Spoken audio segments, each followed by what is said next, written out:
Welcome back to Whence, a Masonic podcast featuring research papers and discussions related to Freemasonry. Here's your host, Brother Robert Johnson.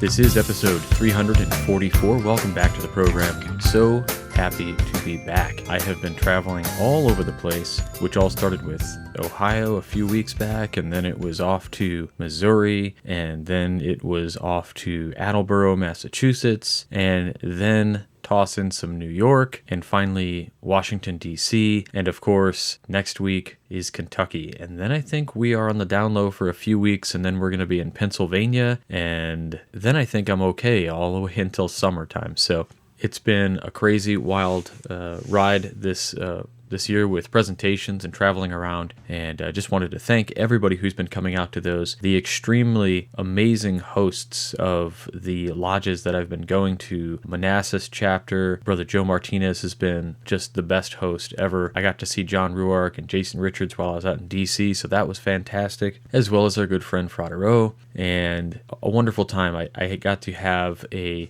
lunch with Arturo de Hoyos, with Dean Alban, with Rich Thurfield, and of course Joe and Frater O. What an amazing time. If you guys ever get a chance to go out to the House of the Temple, you really have to go. This was another fantastic time. I spent a little bit there doing some research on my presentation for the Word, which I think I've got enough material now to go ahead and start to put together a book. No promises on when that will be available, but I've started to outline it. We just have so much information, and the presentation is only about 40 to 50 minutes, but could easily go much, much longer. Back to the House of the Temple, I have to have a big shout out and a huge thanks to Larissa Watkins, who is like the world's best librarian. She knows so much more about all of this stuff than anybody could ever possibly know. I told her what I needed, and she pulled a whole section of books for me, custom, and set it out for me for the research, and I spent about the better part of 5 hours checking all that out. So huge thanks there. And of course, thanks to all of the lodges I've been able to go to. This was just fantastic. Thank you for the fellowship. It means so much to me, and just thanks for giving me the opportunity to come out and talk. So next week, of course, we are in Kentucky. We've got a few details on that. We're going to be in Butler, Kentucky at DeMoss number 220. Now, it says the plan originally was for an all-day Masonic symposium, and actually what we're going to be doing instead is the same day is the Scottish Rite reunion down there. So we're going to do something after the reunion at DeMoss number 220. That way the brothers at the Scottish Rite have an ability to come out and check out the education if they so choose. So that's May 19th. June 7th, I'll be at Honesdale in Pennsylvania. We'll be doing the Word. And then the next thing after that is not till August. So we'll talk about that when we get closer. Huge thanks to everybody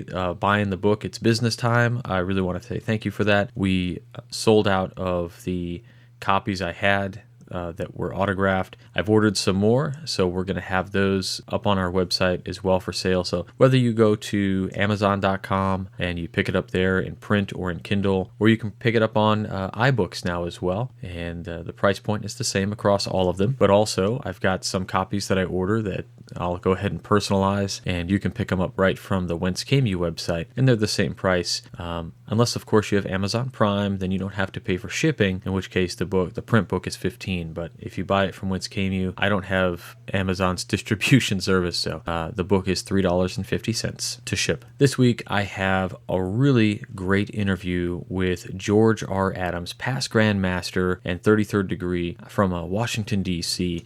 It was an absolute pleasure to have him on, guys. If you have any knowledge of his history and what he's done for the craft, specifically in D.C., and with his books around the nation, around the world, wherever those are, then you know this guy knows what's up. He's one of the only people I know in his position who's had the ability to actually talk about the esoteric side of the craft as it relates to practicalities, as it relates to Freemasonry, and acknowledging that this is real. This is not this sidestep stuff that some guys say really isn't part of Masonry. It is. And that's the word of not me, that's not Frater O telling you, that's not your brothers in your lodge who argue for it. That's a past Grand Master and a 33rd degree from the Scottish Rite down in DC. And that's a lot of weight. Not that the Scottish Rite is the be-all, end-all that the Grand Master is, but the fact that you have two guys who have that mentality and who have that authority are admitting this. And not just admitting it, talking about it, encouraging it. Without further ado, let's check out this great interview with George R. Adams. All right, everybody, we are back this week, and we are so lucky to have our brother Frater O back on the program, and he's back on and been a little bit, so welcome back to the program there, buddy. It's always an honor to be back, man. It's an exciting topic we're going to have tonight, and we also have a special guest with us, too. We do. So really excited. I have most worshipful brother and illustrious brother George R. Adams. He's a past Grand Master of the District of Columbia or Washington, D.C. with us this evening. So it's a huge honor to have you on the program, brother. Thank you, Robert. It's an honor for me as well. If you guys out there listening don't know, there's a wonderful book out there. It's actually a trilogy. What I particularly love about it is the multitude of different topics, and they're not so long that we get lost in them. You've got these really great topics, and you've put them in such an order that really makes sense as we're going through the book. But particularly, what I love is the meditations of a Master Mason along the way. I found those absolutely fantastic. Just right off the bat, anybody who's out there, look for it. It's called a trilogy: Inner Journey to the East, Meditations of a Master Mason Along the Way, and Masonry for the Millennium. Robert, the book has been out of circulation for some time. Incorporating it into a new book, Truth is One, it is called by many names. And there's going to be a whole segment on the inner journey, Freemasonry, and its symbology, the whole 9 yards. So if the listeners have trouble getting the book, if they can be a little patient, not too far away from finishing the book. Sounds awesome. So I guess we'll have to say you're going to have to scrub the internet and find a copy if you want it. But if you get it, you're lucky. And so we'll be looking forward for the new book. But as we kind of talked about doing this program, there was some talk about diving into a little bit of the topic of Freemasonry and truth, and just what that means. And right off the bat, I guess for just a little bit of a primer and to get some of your thoughts on it, what are the inherent similarities, or how do they go together, and why do they go together so well, Freemasonry and truth? I think first question that we need to ask ourselves is, what is truth? I'm a lawyer by profession, and if you go in the courtroom, you promise to tell the truth, the whole truth, and nothing but the truth. That's not the kind of truth we're talking about. If you go into the ancient Vedic texts, you'll find Ekam Shat Viprat Bahudi Padanti, which says that which exists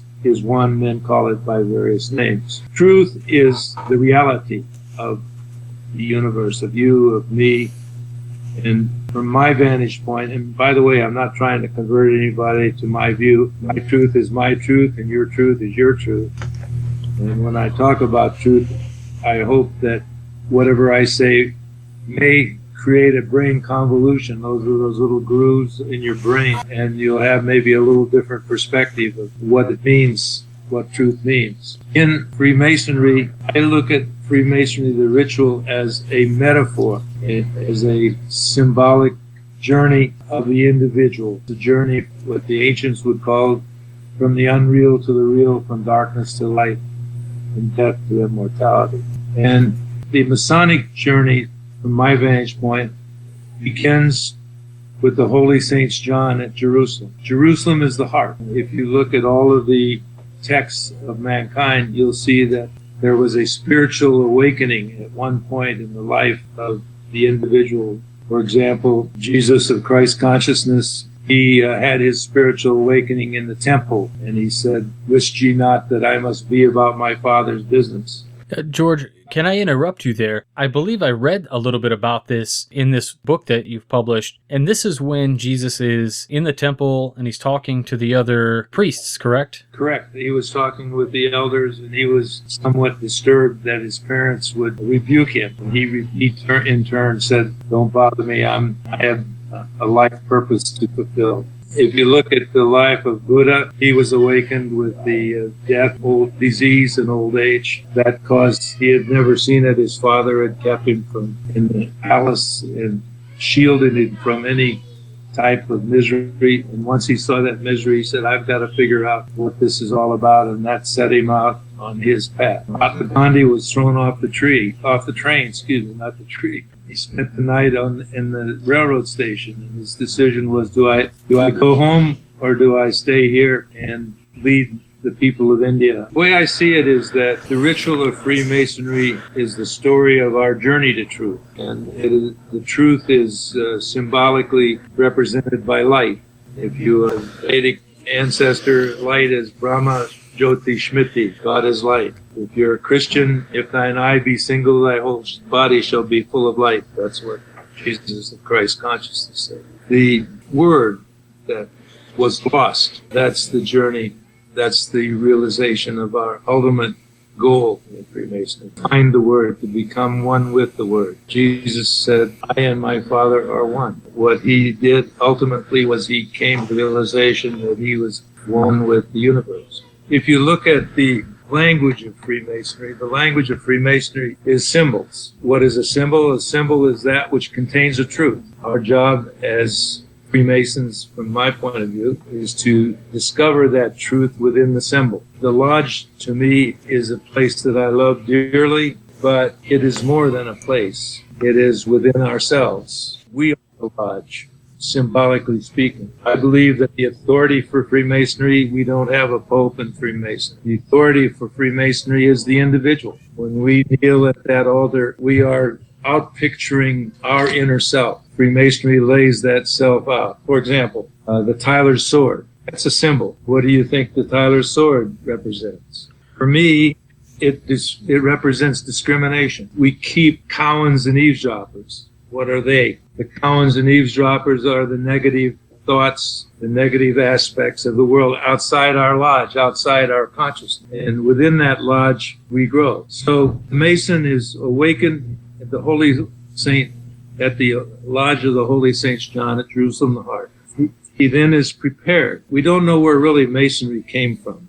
Some say that it came from the Zoroaster and the ancient Persian mysteries, Mithra. Some say that it was the College of Roman Builders. Some say that it was the Knights Templar. Some say that it was the Middle Ages, those builders. I, for one, am very happy that we don't know, because it allows us to see Freemasonry in its universal aspect. And all I can say is that I am governed by the truth of it, by what was produced. In preparation for this journey, we divest ourselves of all minerals and metals, don't we? And we clothe ourselves in garments provided by the lodge. Those garments are, that's a form of spiritual purification to go into the lodge. I'm not going to discuss what happens right away when we go in the lodge, because Sure. I think that's a deep thing. But I will say that we are conducted to the northeast corner of the lodge. I don't think that gives away anything. Oh, that's perfectly fine. One of the things that we discover when we look at the lodge is that it has directions. It has a north and an east and a south and a west. And the northeast side of the lodge, those correspond to our physical lodge, our physical body. And the northeast corner of the lodge, for me, I don't need a compass to figure this out, is right here where you might call it the spiritual eye. And I think that's where we receive our first revelation of light. That's where we stand as an upright Mason, and that's where we begin our journey to the east after we've been obligated and so on. Interestingly, I heard a definition of initiation. We're talking about initiation recently, and I really liked it, and I'll share it with your listeners. Initiation is the introduction of our individual soul to our higher self. Do you think that's beautiful? That is amazing, yeah. Whenever we talk about the initiatory rite, we always refer to it as this idea of a self-realization or some sort of breaking of the mold. Sends chills up and down your spine if you do it right. Yeah. Then we're given the working tools of an entered apprentice Mason, which are the gavel and the 24-inch gauge. And we noticed when we came into the lodge, that the floor of the lodge is checkered, black and white. The ground floor of King Solomon's temple is a world of duality. It's the material universe. And we noticed in front of us the two ashlars, one the imperfect ashlar and one the perfect ashlar. So the four things that we have there are the gavel, the common gavel, depending on what part of the country you're in, the 24-inch gauge, the rough ashlar, and the perfect ashlar. The gavel is an instrument used to break off the corner of rough stone, the better to fit them for the builder's use. Now, what does that tell you? That tells you that that you need to renounce things. It's the story of the principle of renunciation. And renunciation doesn't necessarily mean that you abandon the world and you wear a robe. What renunciation means is that you get rid of those perfect parts of you that are imperfect. You get rid of greed and all of those things. The 24-inch gauge, I don't think there's anybody I know that could do 8 hours for rest and 8 hours service of mankind and 8 hours for the other 8 hours. I think it's a symbol of time, and it's telling us that we have so much time here on this earth, and we need to use it wisely. So that, to me, is the meaning of that. Interestingly, I had the privilege when I was Grand Master in 1993, a long time ago, of doing the reenactment of the laying of the cornerstone of the United States Capitol. And we had Grand Masters there from all over the country. And we had a replica of a ashlar that hung from one of those pods. What happens in that ceremony, which was a ceremony that George Washington did in 1793, is that they took the tools, the immovable jewels, which are the square, the level, and the plumb, and they measured the rough ashlar with the compass, with the square, and with the plumb. And the ritual says that I find the cornerstone true and trusty. The workmen have done their work. So our job is to break off the corners of rough stones to make them true and trusty so that we can live in this checkered world of duality. From there, we go to the fellowcraft degree. Incidentally, before we go there, there are two globes in the lodge up top of the pillar. One is terrestrial, one is celestial. From my standpoint, what that symbolizes is objective and subjective. Masonry gives to us those two aspects. And what we're talking about now is the subjective dynamic. But the objective is just as important. The Age of Enlightenment, all of the things that happened in the world were a product of the manifestation of the high-minded Freemasons from the Age of Enlightenment. So in the fellowcraft degree, we see that we have the winding stairs. I think of this as the degree of the mind, the 7 liberal arts and sciences: grammar, logic, rhetoric, arithmetic, geometry, music, and astronomy. And the most important of it is geometry. Why is that? That's because it's the spiritual dynamic. And in the old days, in the time when this ritual was put together, the PhD equivalent was the 7 liberal arts and sciences. So if you were going to be a Mason in those days and you were going to be an informed Mason, an educated Mason, you pursued a knowledge in all of those 7, more especially geometry. Interestingly, it says geometry is the first and noblest. It's the basis upon which the superstructure of Freemasonry is erected. And it isn't Freemasonry, it's the basis. And in the fellowcraft degree, go into the sanctum sanctorum, or Holy of Holies, and we draw our designs on the trestle board. For me, the trestle board is the mind. It is whatever the mind of man can conceive he can do. And when we draw our designs upon the trestle board, we're setting the direction for whatever we want to accomplish in our life.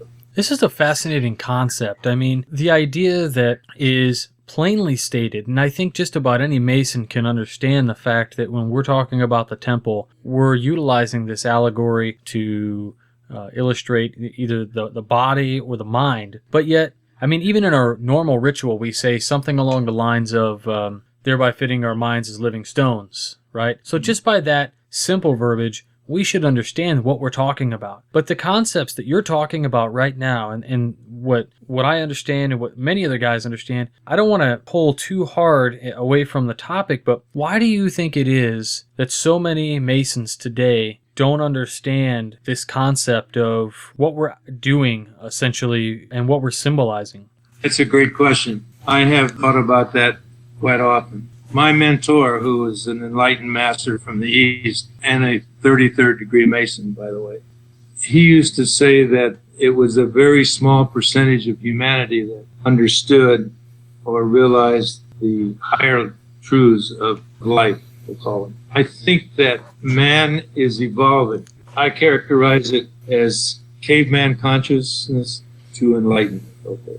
And that's a whole spectrum. If you look at the life of what we call the spiritual messengers of truth, the Jesus, the Buddha, they're at one end of the spectrum. If you look at the other end of the spectrum, they're still growing. And I think that humanity is somewhere in the middle, and I don't have a statistical approach to this, but I would say that not everybody is ready to receive what I call the light. Anyone might call the light, but that would be my explanation, which is why I think it's important that we create grooves, these brain grooves. If someone gets an aha or an insight that they didn't have before, then I think you've done that person a service. Now, they're going to have to deal with the renunciation and all the things that come with the change, but on the other end of that process, they're going to be more enlightened soul. One thing I think that one has to consider is that in the first 2 degrees, we're dealing with a sensory-based understanding of ourselves.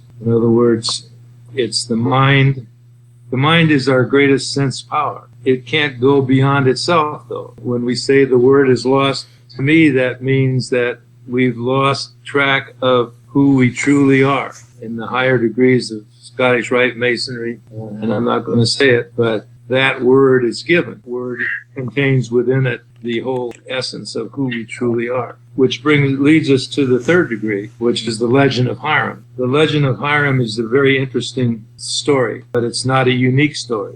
It's the same story that's found in the death, burial, and resurrection of Jesus Christ. It's the same story that's found in the death, burial of the Buddha, and all of these messengers of truth. Not all of them, but a lot of the messengers of truth. When we think about the 3 ruffians, what comes to mind is these 3 days and nights that Jesus spent in the tomb before his resurrection. We also, and again, I'm not going to reveal anything here, but those of you who are Masons, think about 1, what instruments were used, and 2, where those instruments were delivered. And if we think about that, we would realize that it's in the higher chakras that those things occurred. There's a process which I've never read in too many books of when we say death, burial, and resurrection. It's a 3-step process, and this deals with death and resurrection. And that is, the first process is when the body is buried in the rubbish of the temple. That is a descent into a review, if you will, of our life and death. Then it is delivered to, we'll call it the brow of a hill, and that is an ascent. And where is that brow, quote unquote? I'll leave that up to your imagination. And there it is an ascension. And then the 3rd step is when it leaves into a westerly direction, and we leave from the east and go out into the world. So there's a lot of very deep mysticism in the story, and what we as Freemasons don't really value sometimes is the jewel that we have. I, for one, I'm an attorney, and so I encounter daily a lot of friction and things that attorneys do. And I think about the ruffians trying to take from me the word, and a lot of times that gives me strength to keep going. And I find that Freemasonry has that dynamic. It not only makes you feel good, but it provides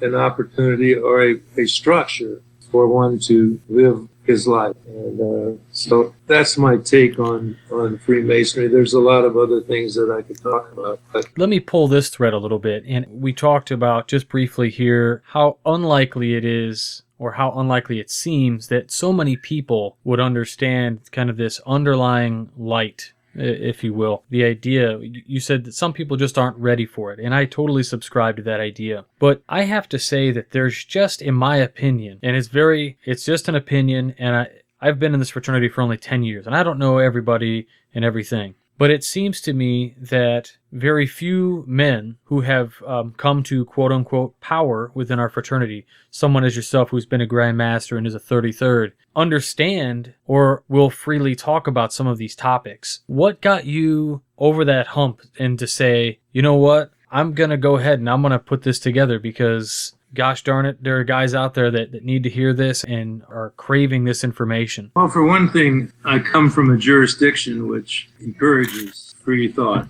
I was in charge of the Scottish Rite from the year 2000 to 2005. And I tried during that period I'm not taking credit for all this, I'm just saying, I created a school of philosophy, I created a school of history. The school of philosophy still works today. The school of history it hasn't done as well, believe it or not. To me, Freemasonry is a universal fraternity, okay? My mentor used to say, if you want to know how spiritual you are, ask yourself the question, how universal is my consciousness? Socrates was quoted as saying, I am not a citizen of Athens, I am a citizen of the world. Buzz Aldrin, Walter Schirra, and our astronaut brothers, there are 6 of them, took mankind beyond, speaking of universal, beyond our globe into the stratosphere. In the Age of Enlightenment, there was this spirituality that made its way to America, and we're still enjoying the benefits of all of that. I think that those who are ready are going to love it. I will say this, we have a philosophy class now, and there's about 20 brothers who come regularly on Tuesday night. The Scottish Rite in Washington, D.C. meets every Tuesday, which is not true of a lot of Scottish Rites. But we have a meal, and then we have a very good program with a variety of subjects. But the philosophy class meets every Tuesday. And in that class, we discuss the Scottish Rite ritual. But almost without exception, these discussions revert to kind of a discussion we're having tonight. What is God? What is myself? What is the I am that? What, all these things. And I've been sitting there with amazement watching, and I can remember, I'm an really old timer. And I can remember way back when that the fraternity was pie and ice cream and minutes. And my master lodge now is made up of young professionals. These people talk about esoteric subjects as well as professional subjects, any subject you could imagine. But I think that I've noticed that the wheel has turned, and there are a lot more Masons who are starved for meaning in their life. And I'm not saying that I have the meaning. I'm just saying there's the symbols. Help yourself is within you. You find it. Well, I will say this, you say that, you're not giving the truth or whatever, but the fact is that countless authors that have written throughout the ages, Wilmshurst and Pottinger, Krieger, all these guys are so, they're open and they push out this need, or it's like almost an affirmation, right? Like when we pick these books up, but then what happens is we sit back and we look at the date the book was published and we say, wow, this was a long time ago. I just don't know if does it feel right to fit for me today? And one of the things that I love, in fact, is this is a book. I mean, hopefully, our listeners can pick up the new book soon. But if you get your hands on this book particularly, this book wasn't published too long ago. And what's nice about it is it speaks to things in a way, and it's this affirmation. I've felt this way for a long time. I wanted to say there was something deeper, and here is somebody who's not just saying it, but the weight behind your name, being a past Grand Master and a 33rd degree, adds additional credence to the argument that there in fact really is something here. And I think so many brothers need that, and they look for that, and it's really quenching a thirst. It's nice of you to say that. I understand where you're coming from. I'm writing another book on this. All I can say is that to the extent that I can do it, I want to do it. God has been very good to me, both within the fraternity and outside, and I like to pay it back. And I want to congratulate you, because you and my good friend over here have contributed. You've seen this need and you've worked hard to fulfill it. And I'd say the word is perseverance, because when you do this week in and week out, does podcasts, and I know that that's not an easy thing to do, because there are mornings when you say, oh, do I have to do that again? But then when you think, well, I'm really providing a service to my brothers, then that makes a big difference. And so I commend you for that. Thank you very much. Yeah, it really does come down to that. We've talked several times like, oh man, maybe we should just cut it, short, or maybe we should not do an episode here or there. And it always comes back to we're thinking about people who are out there wanting to listen to something. Maybe they don't get that fix of Masonry in their daily lives, right? So, we can provide that. I would say one of the, I hesitate to say it this, but one of the gifts I have is symbology. I have a knack at looking at something and seeing how it fits metaphorically together. This is a little off the subject, but I have two daughters, one of whom is a neuroscientist and the other is a graduate of Carnegie Mellon, and she calls herself a spiritual entrepreneur. And she's done 92 podcasts for the record. But when they were little kids in Washington, D.C., we used to celebrate Christmas. And one night my daughter said to me, "Daddy, I'd like you to read me The Night Before Christmas."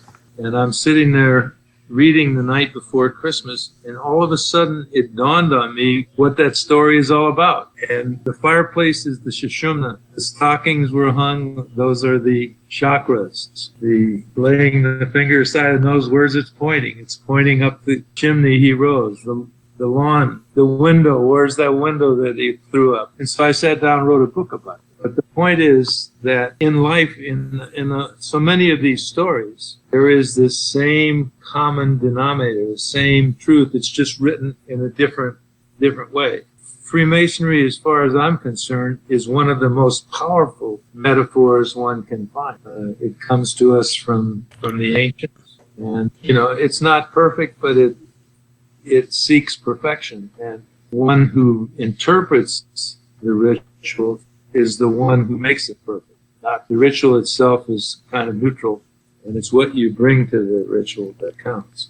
That's fascinating. We talk about all the time, like how much ritual and ritual. And what I love is this idea that it's really about understanding it, internalizing it. And that is, again, just so fantastic to hear. Hopefully this broadcast will touch a few people and if they interpret it, if it helps them, then we've done our job. Absolutely. With all that, I just have to say a huge thanks again to both Frater O and also George R. Adams, illustrious guest this week on the program. It's just been fantastic to have you on and give us some affirmation, some guiding light, if you will. So thank you very much. My pleasure, Robert. And we're going to have links to all things George R. Adams in the show notes, so you can check him out, and articles and things. I'll try to post a few links to some things out there, and that's it. All right, I hope you really enjoyed the interview and George's commentary. I have to say, for the first time, this is a wonderful piece of news that I just received, actually.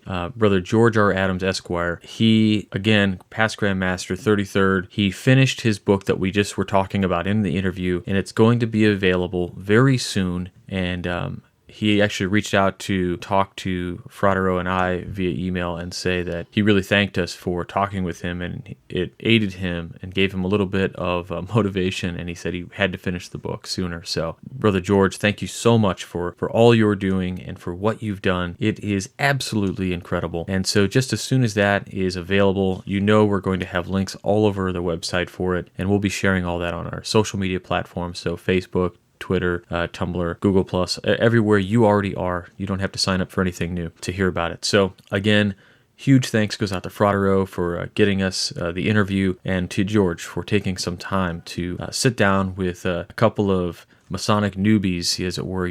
Frater O and I have only been in the fraternity for 10 years. Somebody like George, who's been in quite a long time, doesn't have to necessarily spend any amount of time with a couple of newbies like us, but he did, and so for that, I have to give a huge thanks. And thanks to all of you out there for listening, and I hope you guys check out George's book. I hope you really enjoyed his programming, and of course, I'll have some information regarding how you can contact George and that kind of thing in the show notes. So let's go into this week's Masonic Minute with illustrious Brother Stephen L. Harrison.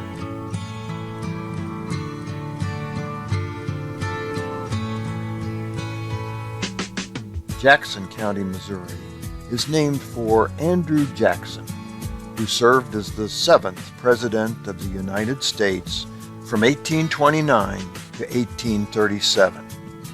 The Jackson County Courthouse sits on the town square in Independence, Missouri, the famous home of Harry Truman, the 33rd President, serving from 1945 to 1953. When Truman was a county judge from 1922 to 24, and again from 1926 to 34, he had an office in the iconic building. Statues of the two men flank the courthouse. On the west side, Jackson's statue shows him astride his horse in full military regalia as he might have appeared as a major general in the Battle of New Orleans. On the east side of the courthouse, Truman's statue depicts him, cane in hand, taking his morning constitutional, as was his custom in independence in the days after his presidency. In addition to being president, Andrew Jackson was Grand Master of the Grand Lodge of Tennessee from 1822 to 1824, and President Truman was Grand Master of the Grand Lodge of Missouri in 1940 and 41. Andrew Jackson and Harry Truman are the only two men who have served both as President of the United States and Grand Master of their respective Masonic Grand Lodges. The grounds of the Jackson County Courthouse are the only existing memorial to both these men together. It wasn't planned that way, and I'm sure the tourists, and maybe most brothers who see the statues, are unaware of the fact that together, their placement inadvertently makes the courthouse grounds a memorial to a very unique thing. The only two men who share the titles of both President of the United States and Grand Master. For the Whence Came You podcast, this is Steve Harrison with the Masonic Minute. All right.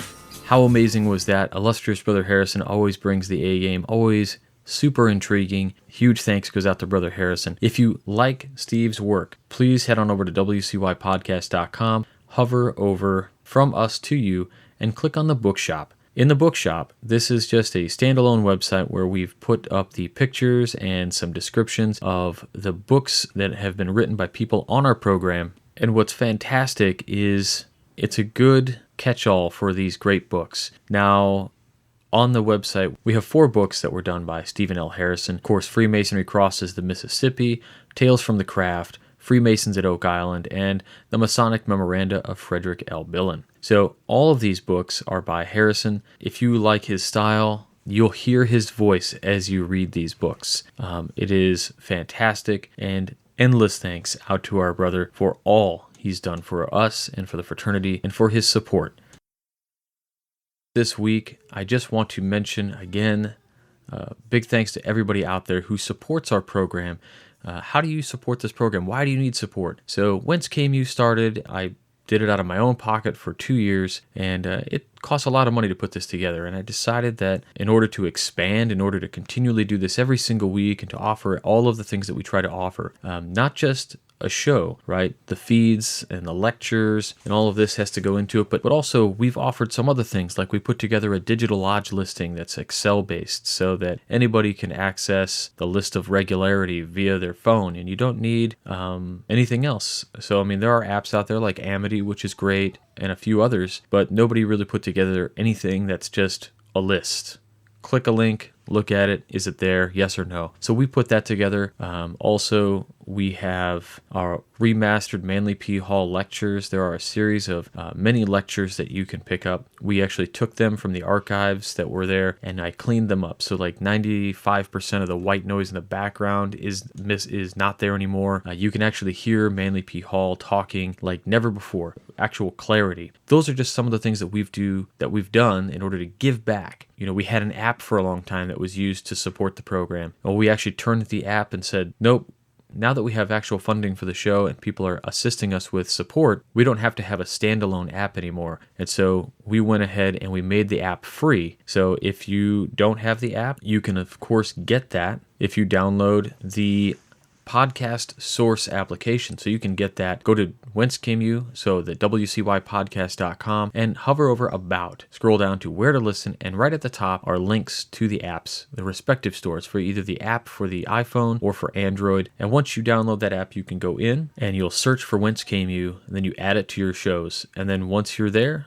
all you do is you navigate to your shows that when you're in Podcast Source, and you'll be able to see the show extras. So many times we have the actual papers that we read right there in the program. In the palm of your hand, you can click it and have the PDF at your disposal. A lot of times I have to manufacture the PDF from something, so there's production time involved in that. But that doesn't matter. What matters is we're getting that paper and we're putting it in your hands. We make a wallpaper for your mobile device every single week. We try to make it Masonic themed or philosophy themed or something cool like that. So that's always available to you. So yeah, we're constantly out there, and it's all thanks to you guys, because the more support we get, the bigger we can get, the more education we can put out, and the more effort we can spend on providing content for all of you. And the ways to support that show, wcypodcast.com, hover over support the show, and then you have several options. You can make a direct donation. Maybe you want to make a one-time $5 donation. That's super awesome. Huge thanks to everybody out there who does that. Maybe it's 50 cents. It doesn't really matter, because it all pools into the same account and the bills get drawn out of that account. And so that's how that works. We have a limited edition shop. The shop is a great way you can pick up. We have our exclusive lapel pin, which you can't get anywhere else. The design is fully explained on the website, so I won't take up too much time talking about that. Just suffice to say that it's deep, it's esoteric, lots of symbols, lots of meaning. We have our cufflinks, we have money clips, we have a few tie bars left, and of course we even have the Mason's Lady car decal,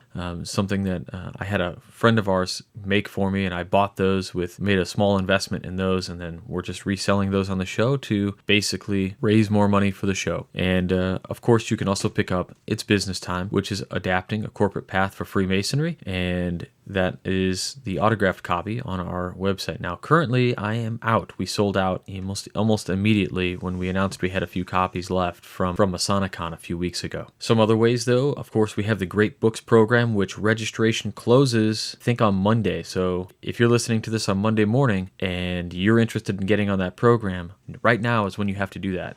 Registration is going to close unless you want to get on the next season, if you will. And you'll get 25% off if you use the promo code WCY.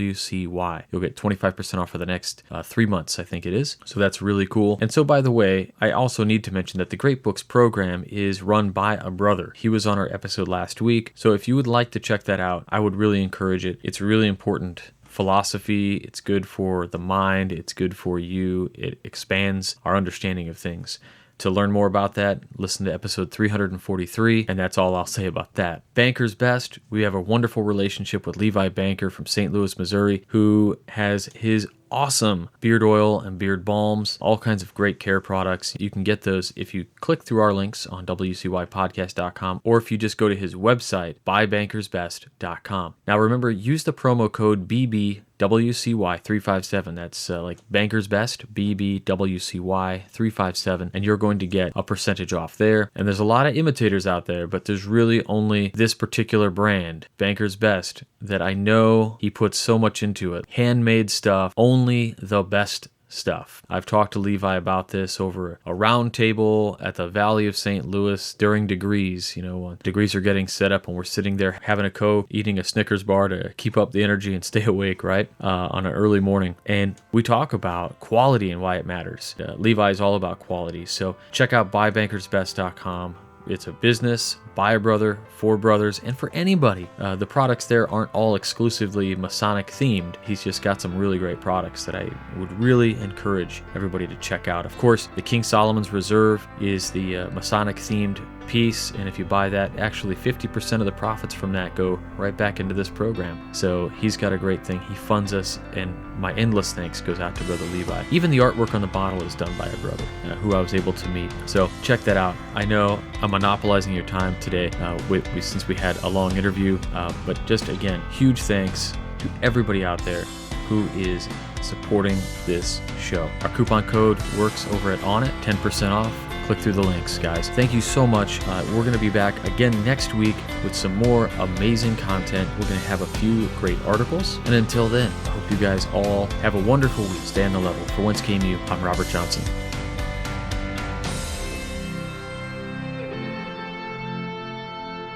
You've been listening to Whence Came You, a Masonic podcast featuring research papers and discussions related to Freemasonry with your host, Brother Robert Johnson. Be sure to join us for our next edition.